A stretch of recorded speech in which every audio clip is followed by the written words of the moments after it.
Hello everyone, this is Cookies, and I think it is turn 37 just rolled, so let's go check it out.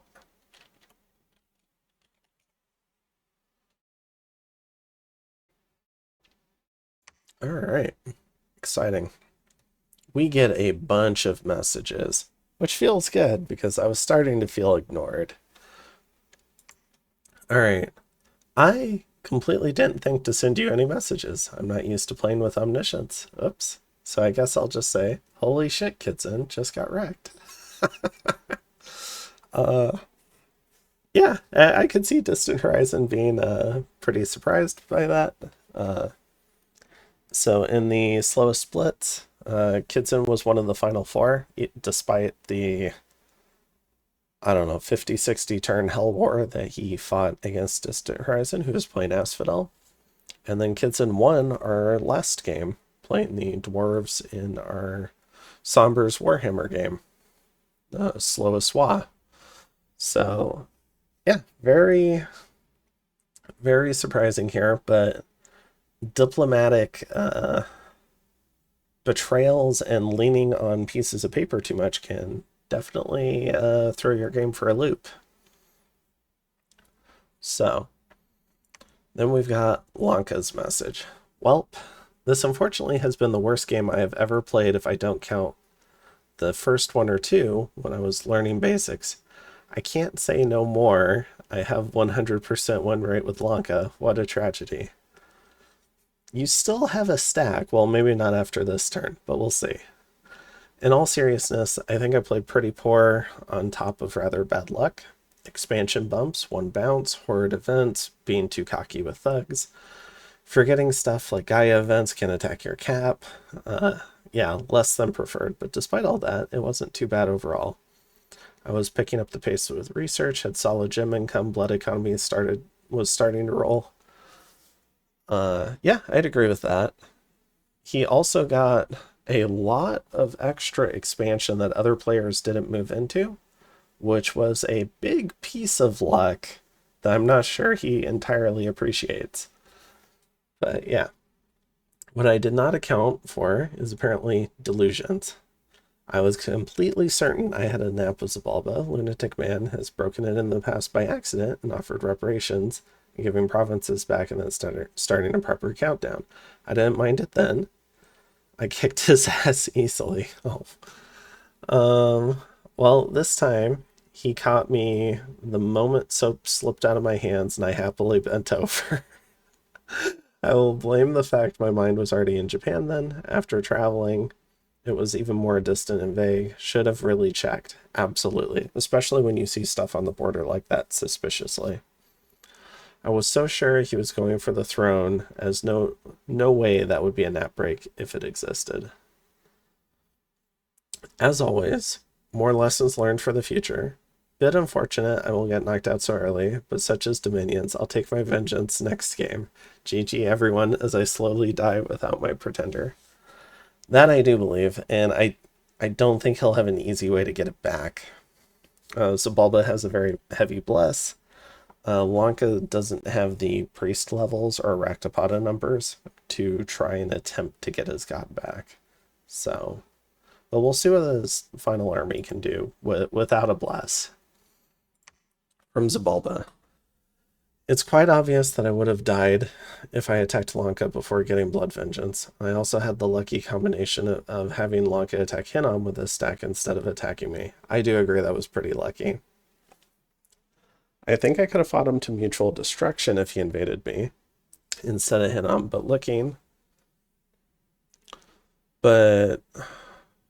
taking the cap fight with only 40 sacreds, with only the 40 sacreds he managed, made that fight closer than it should have been.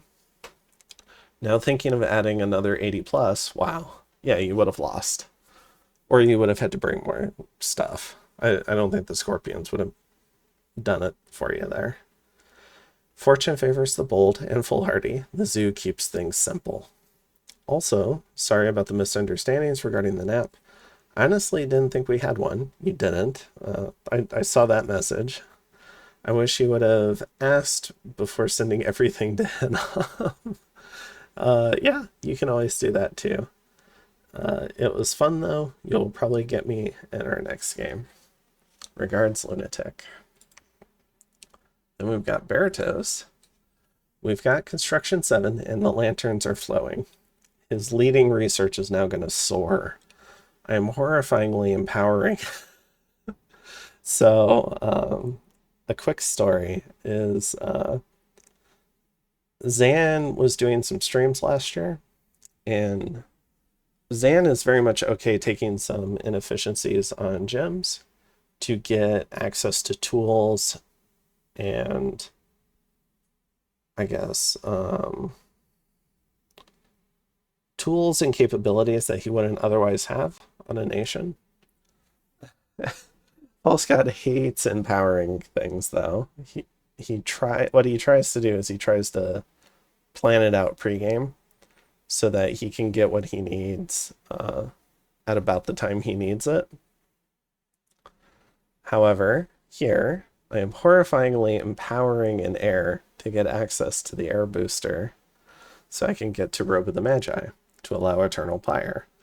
I am also going to increase blood operations with access to the dagger and finally be able to get as many shed as I want. As I have only rolled a single B3 the whole game, I have 10%. I have more 10% randoms than B3s. It's crazy. Should also get to Blood 6 for Milkart soon after, and we should be humming along. Alright, Berytos about to hit some power spikes. So he just hit lanterns. He's about to increase shed production. And then soon he's going to have Milkarts. And at that point, he's not going to be afraid of Hinnom. Might even try to eat Hinnom. So, alright, Berytos continuing to scale and give some insights into what he's up to.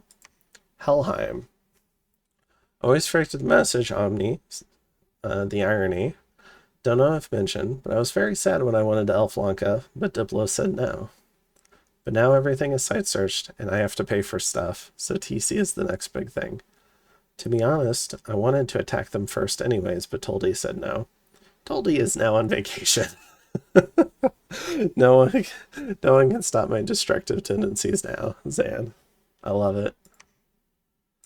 And, okay, fine, a little Diplo. Letting Fomoria take some stuff for a nap. Ah, okay, so that'll explain some things. I'm not sure if he completely needed to Diplo Fomoria, but I'm also curious to see if Fomoria had any hidden pieces of his bless. And we get a lot of action this turn, which is great. The AI Ulm starting things off, attacking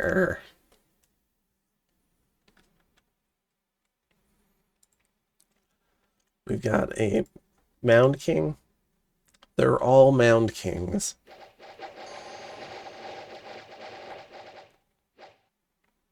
Good grief. The friendly fire.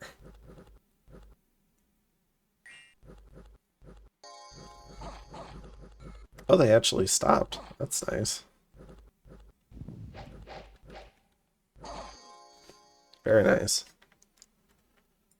Alright, so I believe friendly fire is 2 Enkidu Spear Guard. No kills up here.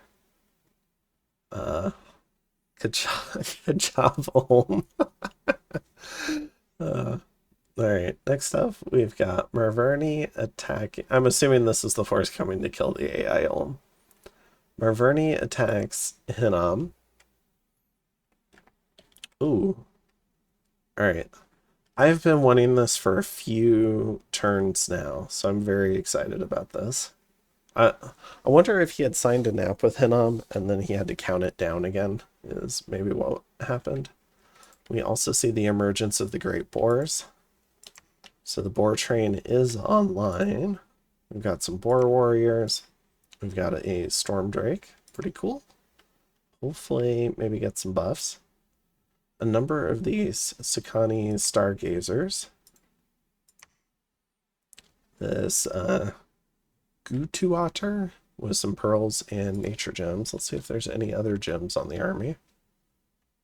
There's an Elder Druid with a few pearls, and another Druid with a Clam of Pearls.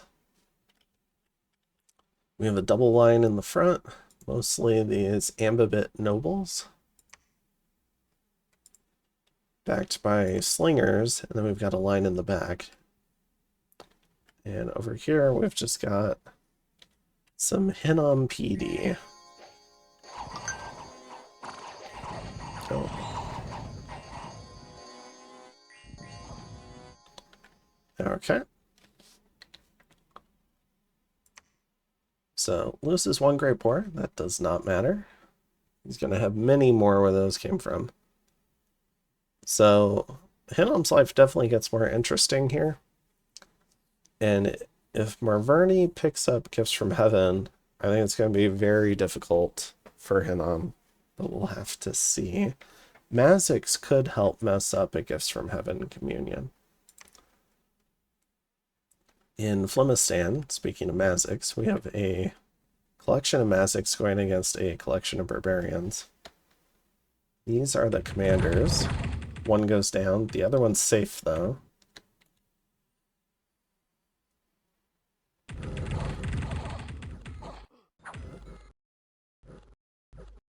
I think the Mazix are winning. It looks like they're winning. Ooh, they're starving, so they've got reduced morale, too.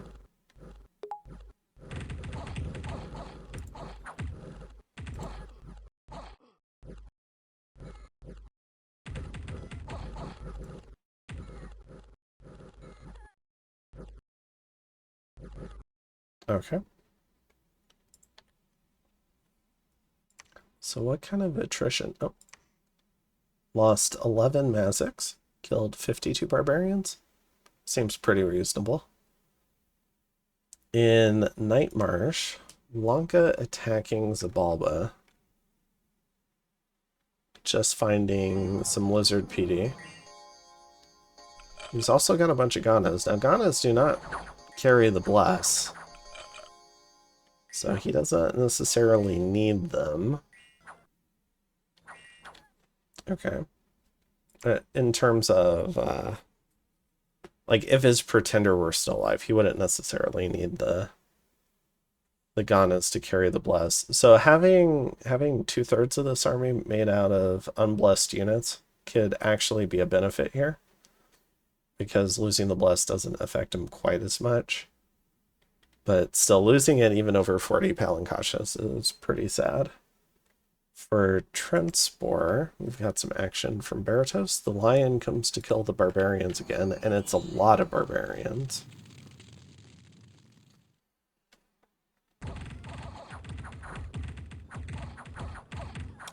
Ethereal, personal region. Did he get personal region? He did.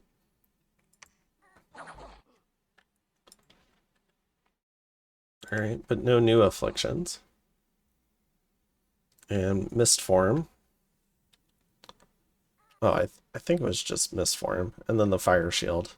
I don't think it was Ethereal. Can't keep my facts straight. Alright, we've got Dragar. Ooh, Return of the Thug. Now, I don't know if he's going to thug quite as easily, even against this, without the bless, but we'll see. Mistform is very strong.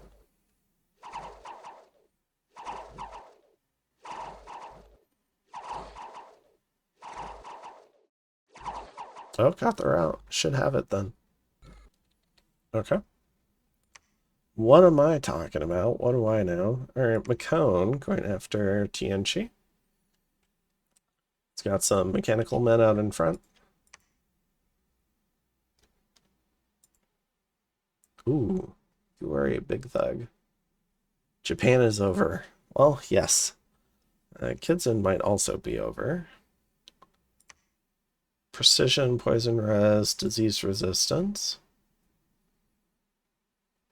Pretty cool kit with the shock trident. Has a Ring of the Warrior, which is interesting because that's a blood item. Mekone normally doesn't get blood. So maybe he's broken in a little bit. We've got some earth gems. Now, just a little bit of PD here. Let's see if it can kill some mechanical men. Okay. Loses 5 of them. Shouldn't affect things too much. Fomoria taking some land from Helheim. Ooh, the Bargas. With their Dark Power 3. It's like 1 PD.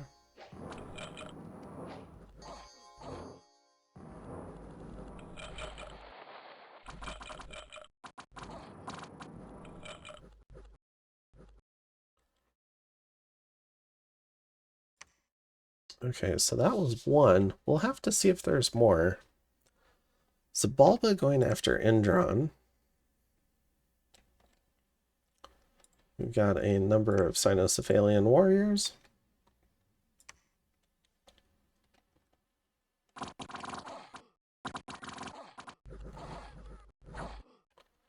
Alright. Where is that? That should be here. So that raiding party continues. Sauromatia going after Hinnom. This is a big group. They find 5 Rephites who are unblessed. I think they should kill these Rephites. Probably quite easily.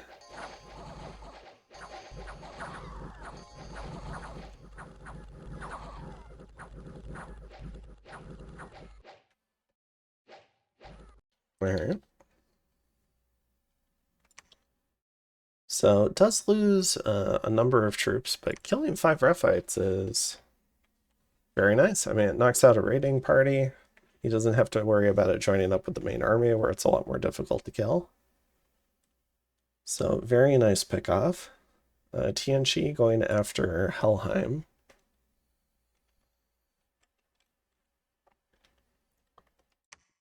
Five footmen.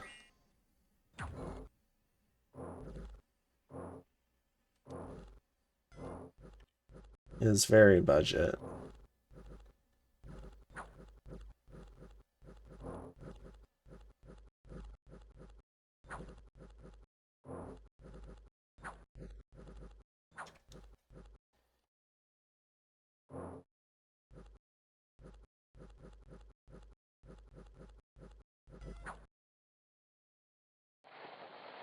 Yeah. So that loses. Loses 3 of the heavy footmen. And I think this was...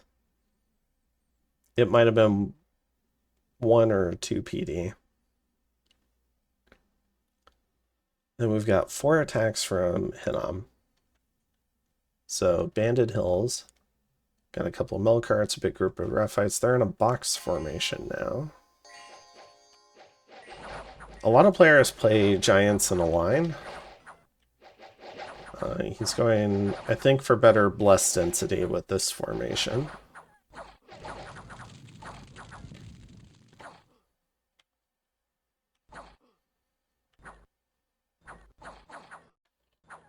Okay, and as a reminder, his bless is Vampiric Weapons and Berserker. In Earthshell Mountains, this is another unblessed set of Rephites. Looks like 2 turns of recruitment. Oh no, he did bring a Holy One. I'm not sure if it's going to get everyone, but it should get most of them. Like, that guy's still unblessed.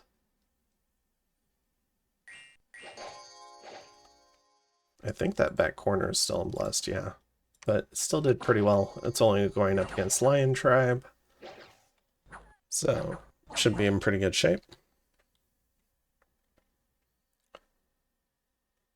Oh, Hinnom, yeah, continuing to go after Lanka. So in Spring Bay, we've got a raiding party made of the lesser undead.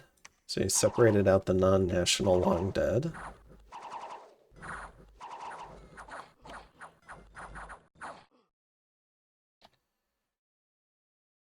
All right. In Zimiki, which is the fort he took from Sauromatia, we've got Astral 2, Blood 3.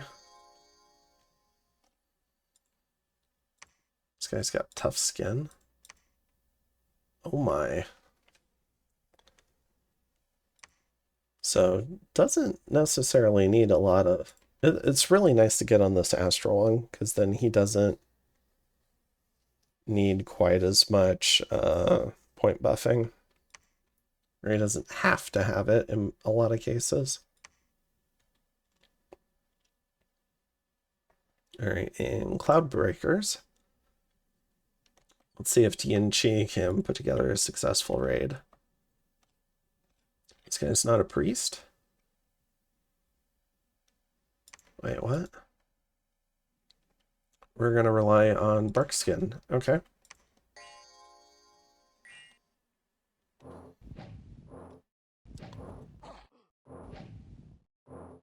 Looks like a little bit of moss body, and I think I saw some luck on the other end.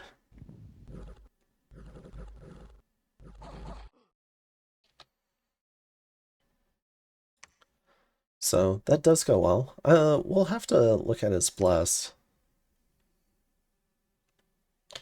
This is the main Mekone army. Many more mechanical men out in front. The Ektromos holding the right flank. The Hoplites holding the center and left. A large number of mages in here. Let's go ahead and pull up maybe what they're doing. Just a few gems, not very many. Could be doing a communion. He's definitely brought enough crystal sorks. Could also be doing a lot of point buffing. They could do a lot of body ethereal, which would help a lot with helping Mekone take forts. They do have a way to clear wall guards by using evocations, but they don't always have an easy, accessible way to get behind fort walls outside of thugs or maybe some error summons. So breaking into Astral is really nice for that. With Ledia, you see the barbarians have struck again.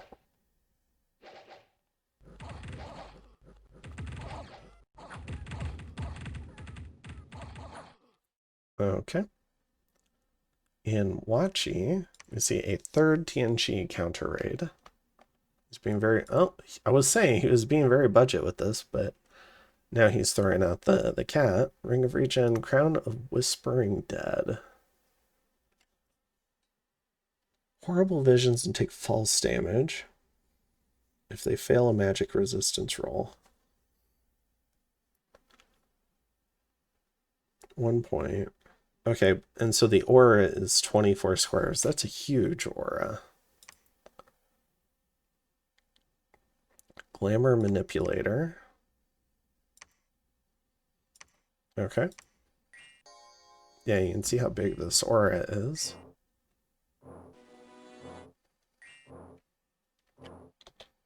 Let's go ahead and see the buff cycle. Personal Iron Skin, Summon Earth Power, Temper Flesh, Astral Shield, and Elemental Fortitude.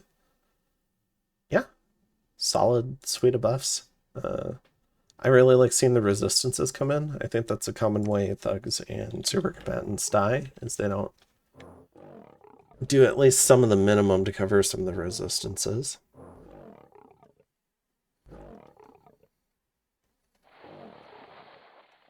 But he's just going up against 1 PD.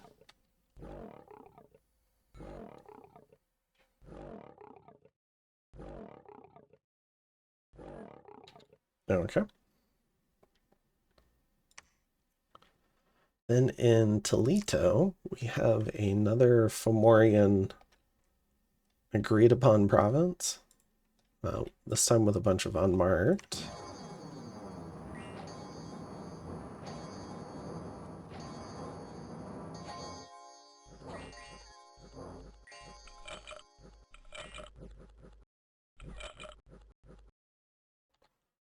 Really like this play from Maerlande.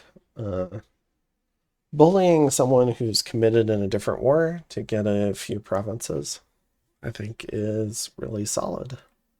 Helps himself grow without a lot of risk. Next up, we've got Xibalba attacking Lanka. This is storming that fort. There's a few priests in here. Oh, he forgot to rescript this guy. He could have been on just advancing cast. And maybe getting body ethereal on some of this stuff would probably help it repel all of this. So that feels a little bit bad.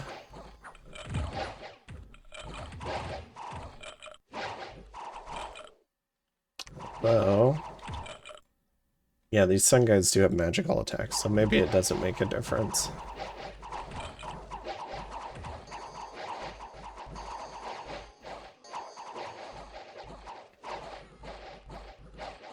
I don't know. Maybe every little bit would have helped. It's gonna be real sad if he loses this to, like, just a few Sinos.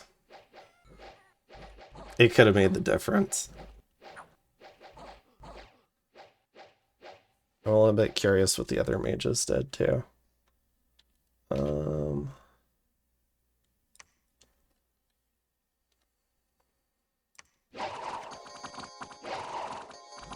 Oh, did he not have blood slaves for them?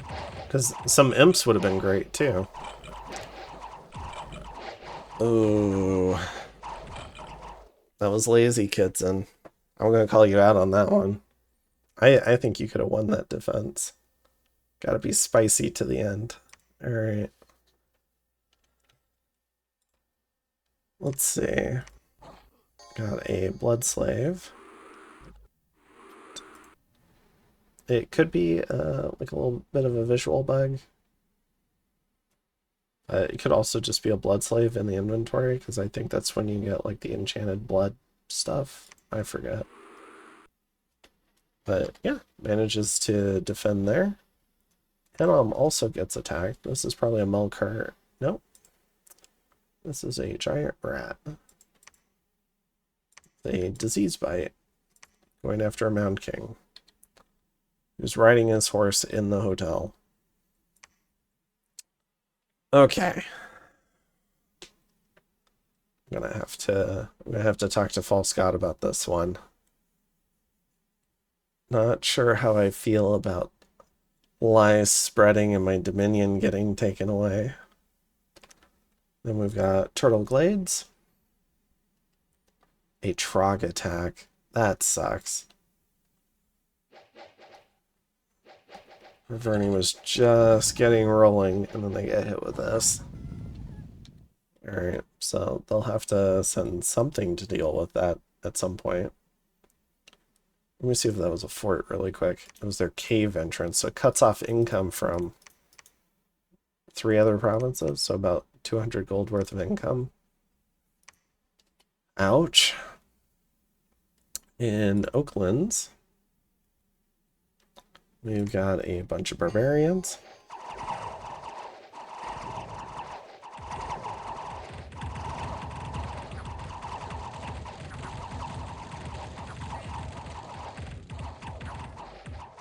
I think this was a PD dump on a fort. And it just barely held. No, not a PD. Just a PD dump. 24 PD. Okay. Oh, right, because they had all the slingers. Good grief. I am just not the sharpest today. Let's see. Shepherd's Haven. We have more barbarians.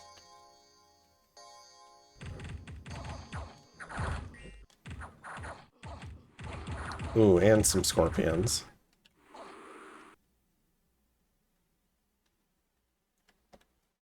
Solid pickup for the barbarians. In Norfangs, a bunch of villains. Villains normally don't attack this much PD. That's a lot of villains, too. They might win.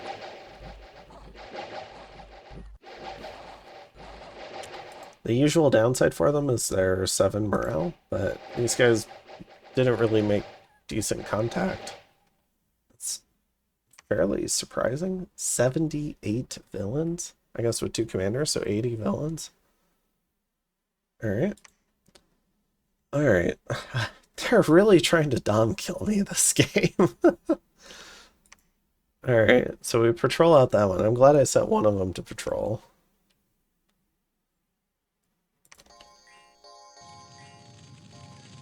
There we go.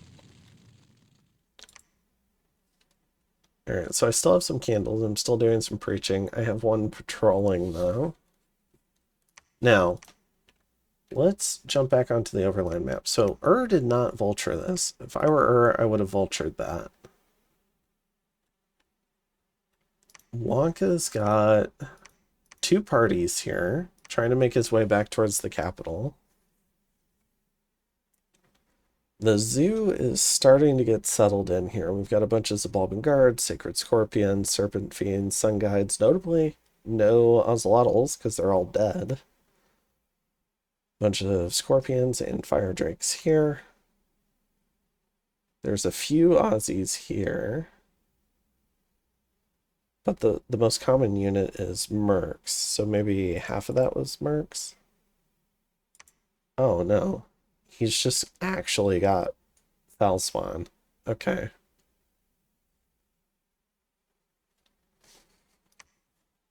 This is...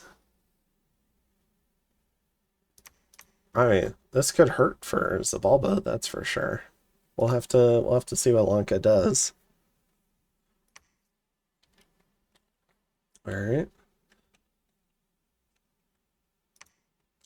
Is at least protecting this province. I mean, High Magus and Magus is amazing. He should fort it at some point. It's definitely worth it. You don't necessarily have to temple it, but I would fort it. The reason why is you're probably just going to be recruiting these for the rest of the game, so you probably don't... Like, you get the temple if you want the Dominion spread, but if you don't need that, you can wait until later to build a temple.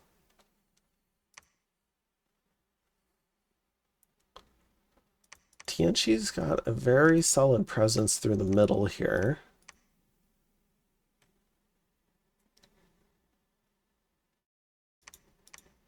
These are big PD dumps.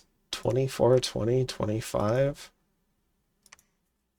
38, 18, 25. Interesting.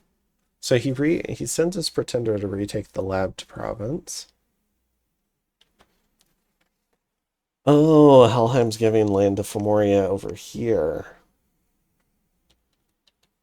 Oh, that's somewhat clever. So he patrols out the monster boar. Gets 2 provinces for free. And that's the thing with the messages, is I can't see battles where something gets patrolled out. So like the scout, like these 2 scouts, they don't show up in my feed. So sometimes I'm going to miss stuff like that. Okay, so he's given away these 2, and these are glamour gems for Fomoria. And that has the side benefit of if Helheim somehow starts losing, then Fomoria, or I guess if Tianqi starts winning somehow, it could brew some conflict between Tianqi and Fomoria, because Tianqi would almost certainly want those 2 provinces back. Now, it does lessen the amount of games that Helheim could make, but I don't know what Helheim could say to Fomoria about it. I mean, he just took those 2 provinces. He doesn't... I mean, he probably could kill these unmarked, but I don't think he wants to. Now, the question for Tianqi is, where do you fight? I think you leave some stuff patrolling your 3 forts. And maybe coalesce your army somewhere. This could follow behind. Maybe try to keep this line of retreat open.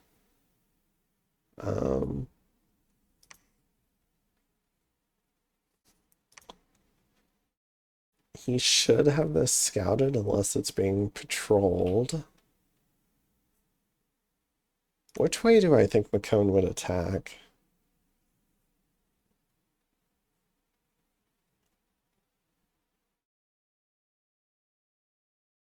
I think you go here.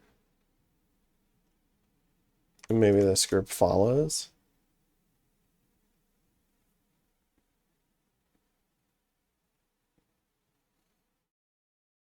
Because then that forces TNG to pick between fighting you and fighting Helheim. Maybe getting his cap rated.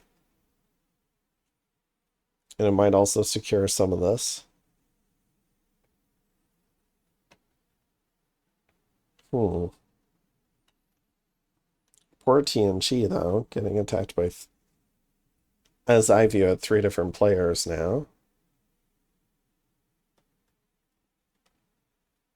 We've got Berytos continuing to scale. Now, I believe he told me yesterday that he got a new fort. Yeah, and it was a free fort. He didn't tell me it came with 4 gems. So he's got a new wasteland fort to recruit stuff in if he wants. It is coastal, so it's worth putting a lab in to maybe get sea colors in. But yeah, Berytos just keeps on scaling. Shockingly, despite all the wastelands, he has actually a really good income too. I wonder if part of that is maybe mines in his caves. He's got 1.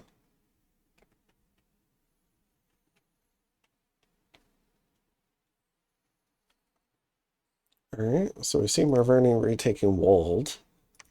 I would think he sent something to retake Spring Spires now.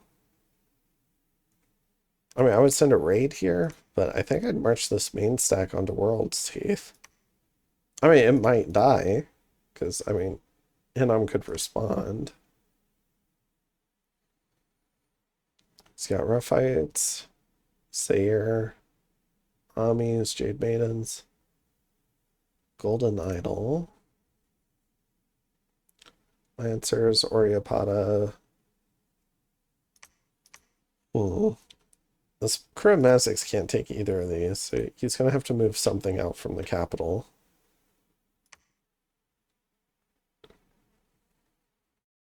This stuff is still lagging behind. But it should be able to 2-province move now, so maybe it should all be here. But yeah, now Hinnom's collecting all this real estate. If he gets this stuff too, he'll be a bigger beneficiary from this war than Xibalba in some ways. In many ways, actually. But Xibalba's going to get 3 forests. So, along with 2 forts. So I think Xibalba's going to be pretty happy as well. Especially with his bless.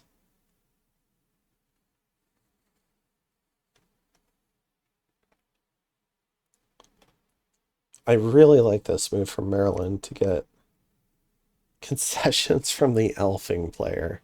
It could piss off TNG, but I think TNG is dead. TNG is going to have a very hard road ahead of them. They have to kill this Mekone army, and they have to track down the Helheim Raiders. Killing the Mekone army is the priority, though.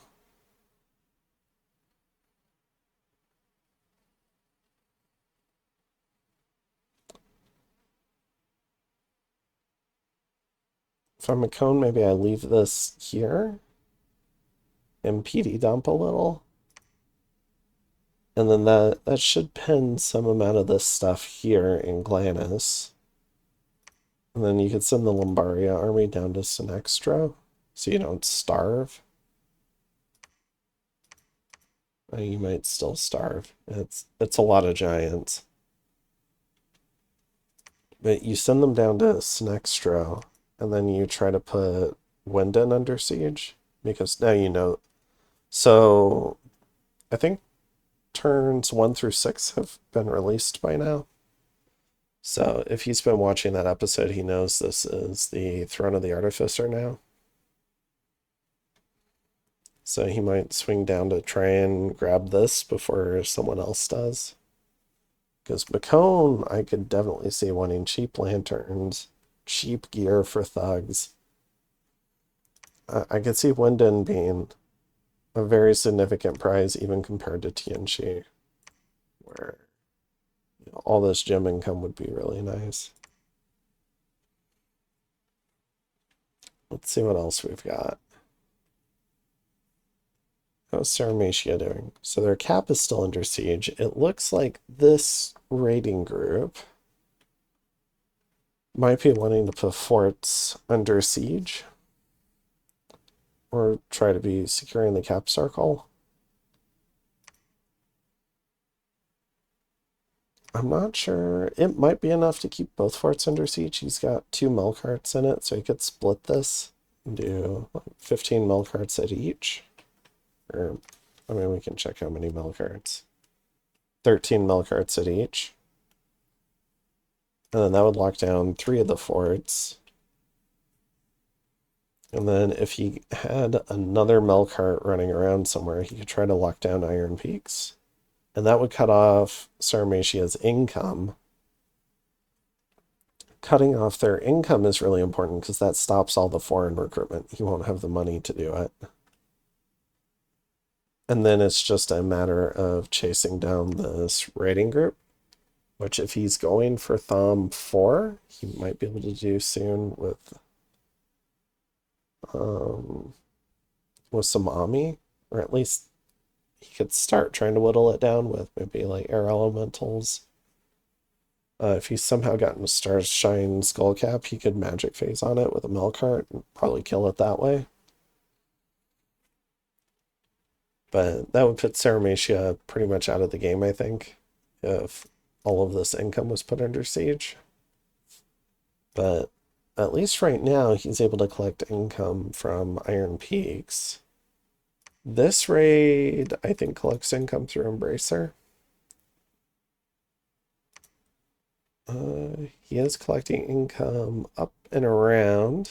Yeah, so otherwise he's got, yeah, he might have full income collection, which is pretty good considering his predicament. But yeah, I think that's what I'd try as Hinnom. It's very greedy, but locking down the stuff, even for just a few turns, would go a long way towards allowing Hinnom to try and kill Sauromatia. And then you have to figure out something to do with this army. Because if I'm Marverni, I want to take World's Teeth, I think. Crystal Throne. It's a lot of gold, a lot of resources. Lets you raid a lot of different places, controls this, the Hinnom side of this sort of like pass between these mountains and this lake.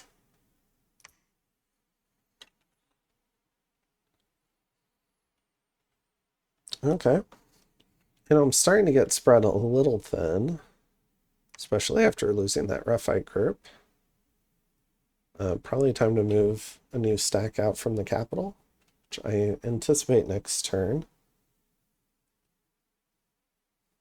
So we talked about Fomoria. What's Helheim up to? Helheim sieging Barren Crags. It's not cracked, which is unfortunate. But there's so much here that TNG is not going to be able to respond, I think. So he should be able to pick up the Throne of Gaia.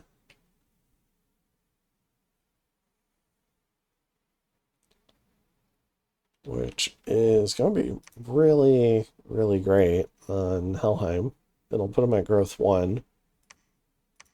And start gaining gold and population every turn. And I think that might I think that means we might get a new wave of Gaia events. I forget if it's just the initial wave or if you get more in the future.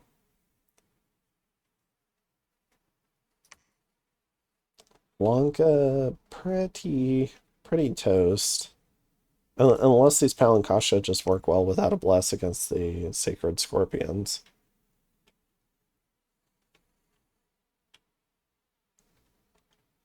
Talked about Marverni.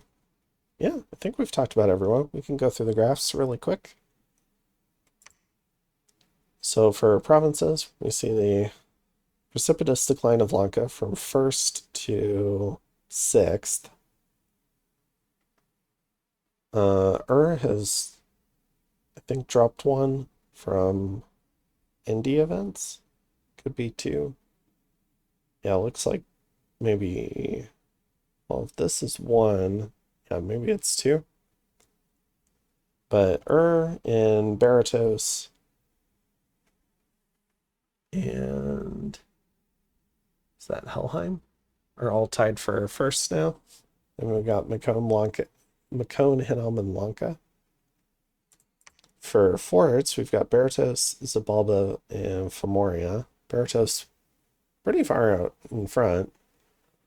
And this sort of area under the curve, if you have the economy to support it, can definitely mean a research lead, which we will get to in just a second.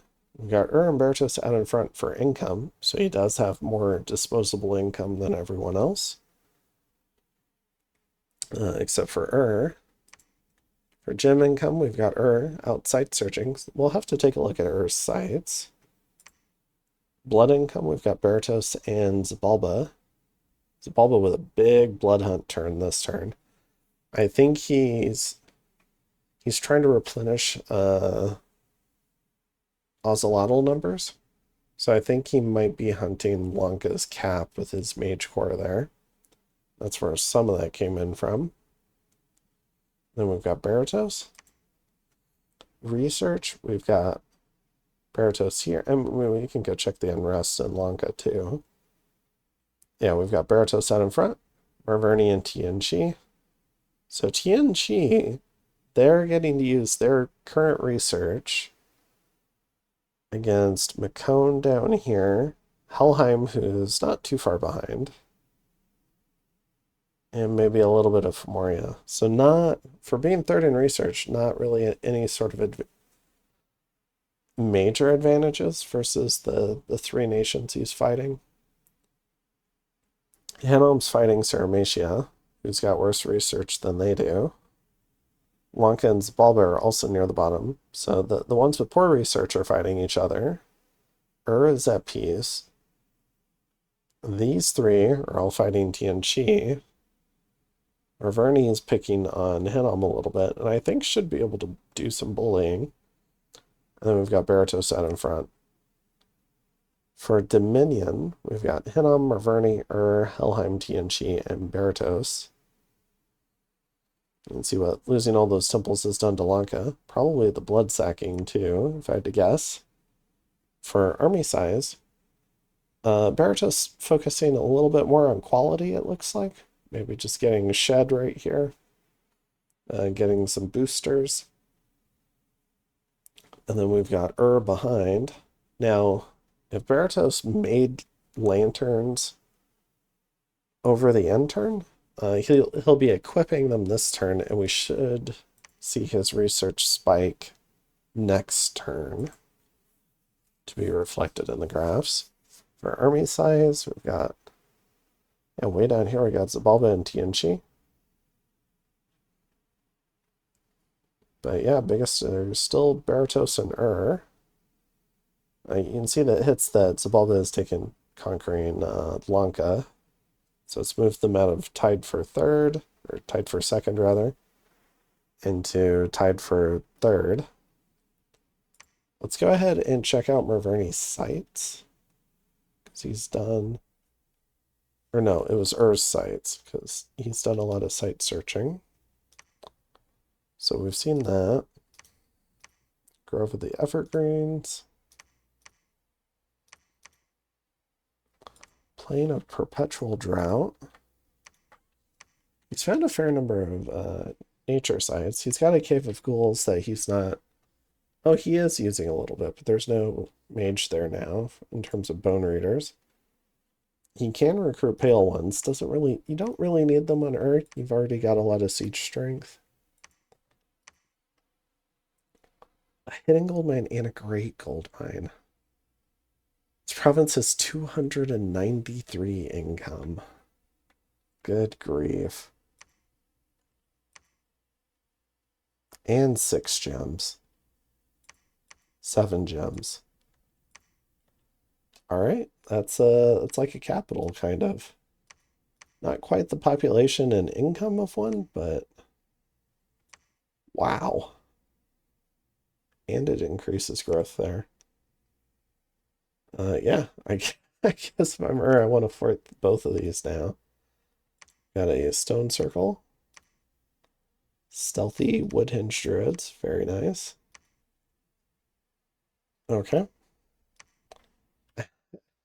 We've got the army going and trying to take his rightful loot in Old Forest, I imagine. I'm probably going to vulture Old Man Mountains. He might try and vulture Wick as well. We'll have to see. But if he... I could see him taking this. Something you could do for Tianchi is offer to take these two and maybe provide the income until he has his like cap defense or something. It would only cost like 130 gold a turn, and it might fund some attrition to Mekone. All right, cool. Very cool. And I think that's it for this one. So I will go ahead and see you guys next turn. But all this new stuff arrived just in time, so we get to see how Tianchi does defending themselves from a coalition. After Hinnom has gotten some fortuitous circumstances to help him out of his, but he's now right back into 2v1, unless he's negotiated some of this stuff with Marverni. So I will go ahead and see you guys in the next one. Have a good one.